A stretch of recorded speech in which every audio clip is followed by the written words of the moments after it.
नमस्कार, खबरों की खबर में आपका स्वागत है। हिंदुस्तान में हिंदुओं की संख्या सबसे ज्यादा है, लेकिन हिंदू देवी देवताओं को गालियां देना, हिंदुओं के बारे में अपशब्द कहना, हिंदू महिलाओं के बारे में अभद्र टिप्पणियां करना एक फैशन सा हो गया है। और तो और राजनीतिक दलों में तो ऐसा लग रहा है कि कंपटीशन चल रहा है कि कौन कितनी ज्यादा अभद्रता, गंदगी सामाजिक जीवन, राजनीतिक जीवन में फैला सकता है हिंदुओं को गालियां देकर।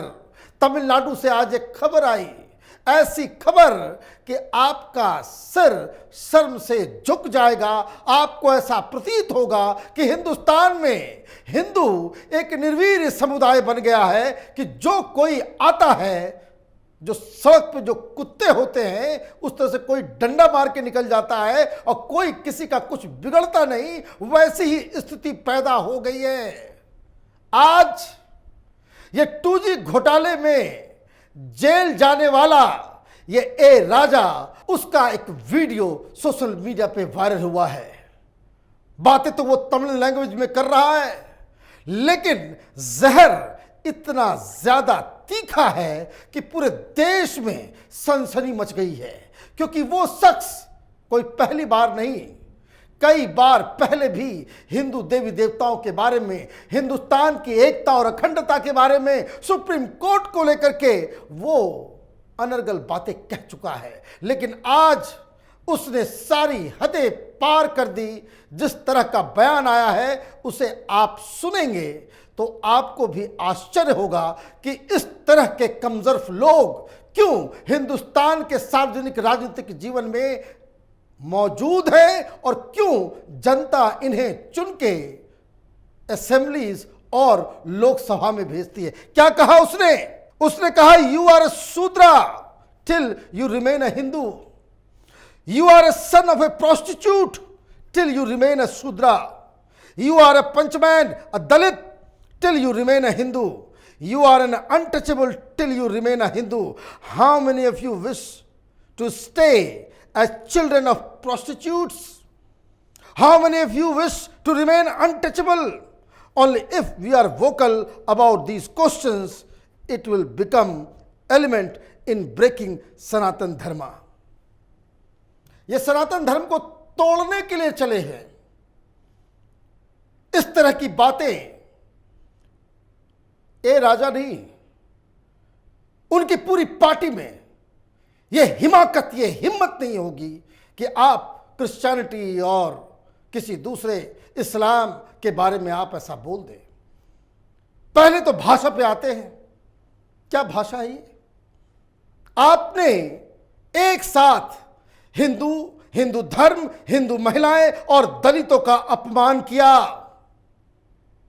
कहीं से कोई आवाज नहीं आ रही। कहां है ये लुटियन गैंग के दलाल किस्म के पत्रकार? कोई सार्वजनिक जीवन में रहने वाला व्यक्ति, कोई लीडर, कोई एक्स मिनिस्टर वो ये बात कह देगा कि अगर आप हिंदू हैं तो आपकी स्टेटस दलित की है, अगर आप दलित हैं तो आप एक प्रोस्टिट्यूट, एक वेश्या के बेटे हैं? क्या आप एक वेश्या के बेटे कहलाने लायक रहेंगे या रहना चाहते हैं? इसलिए आवाज उठाओ। भाई, दलित क्रिश्चियंस में नहीं होते। तुम्हारी बुद्धि मारी गई है। हिंदुस्तान के बारे में, समाज के बारे में ज्ञान नहीं है। क्या क्रिश्चियंस में दलित नहीं होते? आंदोलन चल रहा है साउथ इंडिया में। भाई, हम भी क्रिश्चियन दलित हैं, हमें भी रिजर्वेशन चाहिए। हम दलित मुस्लिम हैं, हमें भी क्रिश्चियन चाहिए, हमें भी रिजर्वेशन चाहिए। और यह शख्स इस तरह की बातें सार्वजनिक तौर पे कह रहा है, स्टेज पे लोग तालियां बजा रहे हैं। और ये ए राजा, इसका एक अलग डिस्टिंक्शन है। हिंदुस्तान की राजनीति का अकेला व्यक्ति है जो केंद्र में एक कैबिनेट मिनिस्टर रहते हुए सीधे मिनिस्ट्री से तिहाड़ जेल के अंदर गया था, वो भी 2G घोटाले में। कारनामे इनके ऐसे हैं और मुंह से जहर के अलावा कुछ निकलता नहीं। मैं आपको बता दूं, ये डीएमके का नेता है और इसने एक बार यह भी कह दिया था कि देखिए, हमने तो बहुत कॉम्प्रोमाइज कर लिया, हम तो पेरियार के चेले हैं और डीएमके ने हमने वो आइडियोलॉजी छोड़ दी है, नहीं तो हम तो विवश मत करो कि हम फिर से उसी विचारधारा पे चले जाएं। किस चीज की विचारधारा? कि तमिलनाडु को एक अलग देश बना डालें। यह बयान सार्वजनिक रूप से कहा गया।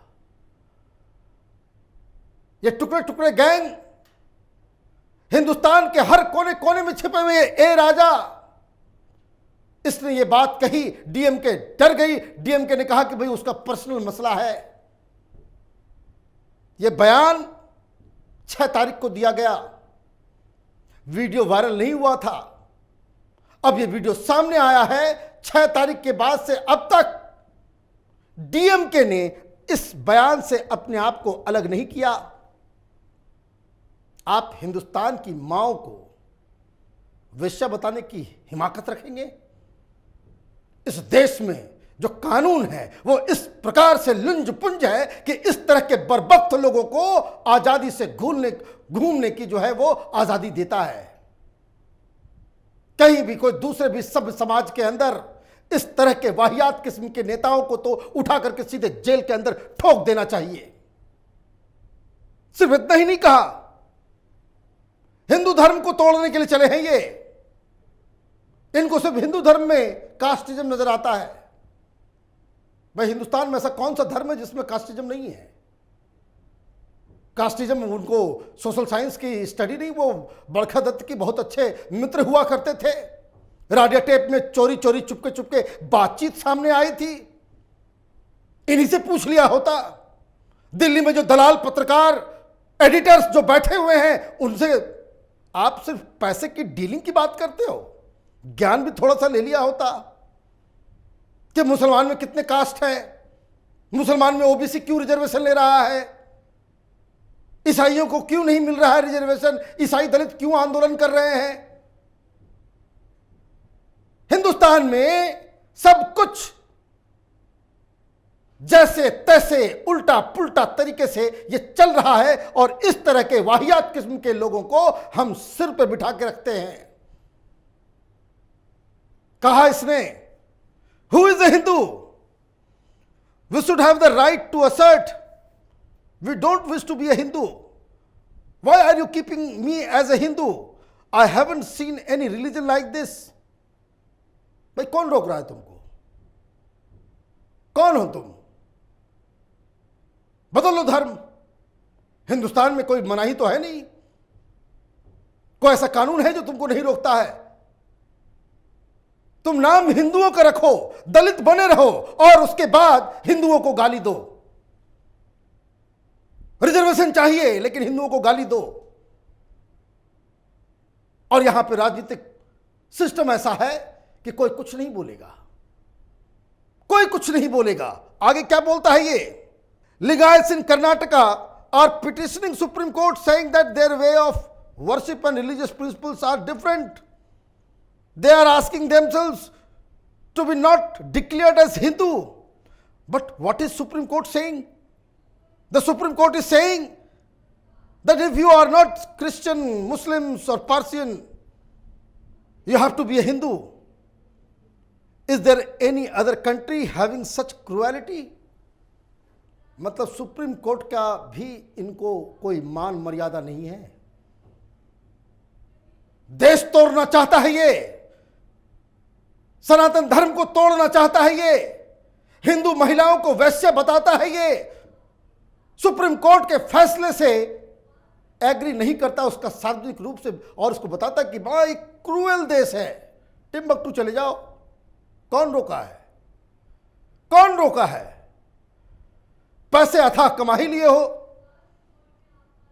तो ये सारी चीजें ये सोचने और विचारने की चीज है। कोई कुछ नहीं बोल रहा। किसी दूसरे धर्म के बारे में अगर कोई कुछ बोल दे तो हिंदुस्तान के गलियों में सर तन से जुदा के नारे लग जाते हैं। लेकिन इस तरह के बर्बख्त किस्म के लोग सार्वजनिक जीवन में जीवित हैं और party high command chief minister Stalin, वो भी इस तरह के लीडर्स के मुंह के ऊपर कोई लगाम लगाने की आवश्यकता नहीं समझते।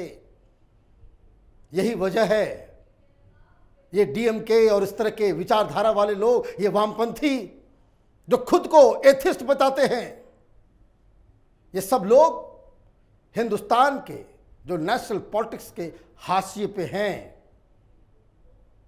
कभी ये केंद्र में नहीं आ सकते, क्योंकि न इन्हें हिंदुओं के बारे में कोई ज्ञान है, न समाज के बारे में ज्ञान है, न हिंदुस्तान की जनता का जरा सा भी इन्हें आभास है। ये बौने थे, बौने ही रहेंगे। लेकिन सवाल ये उठता है कि क्या इस तरह के नेता जो आए दिन हिंदुओं, हिंदू महिलाओं, हिंदू रीति रिवाज, हिंदू देवी देवताओं को गालियां देकर के निकल जाते हैं, क्या ये छूट उनको मिलनी चाहिए? क्या इस तरह के लोगों के ऊपर कोई कार्रवाई नहीं होगी बस इसलिए कि तुम किसी एक देश के किसी कंस्टिट्यूंसी से चुन के आते हो, किसी पॉलिटिकल पार्टी के बड़े लीडर हो, वो बस इसलिए कि तुमको हर सरकार में जहां गठबंधन होती है वहां पे आपको मंत्री बना दिया जाता है? इस वजह से सुप्रीम कोर्ट को भी संज्ञान लेना चाहिए कि आपके फैसले को कोई धज्जियां उड़ा रहा है, वो भी पब्लिकली। हिंदू संगठनों को भी नोट करना चाहिए कि इस तरह के सांप को कैसे डील किया जाए। इस शख्स के खिलाफ कानूनी कार्रवाई होनी चाहिए। हिंदू संगठनों को बाकायदा इसके खिलाफ कोई केस करना चाहिए। अदरवाइज अभी तो ये ए राजा है, पता नहीं और कितने इस तरह के सपोले पैदा हो जाएंगे, आए दिन हिंदुओं को अपमानित करने का काम करेंगे। हमारी नज़र इस खबर के डेवलपमेंट पे बनी हुई है। आप देखते रहिए कैपिटल टीवी। हमारे वीडियोस को लाइक कीजिए, शेयर कीजिए और हमारे चैनल को सब्सक्राइब कीजिए। धन्यवाद।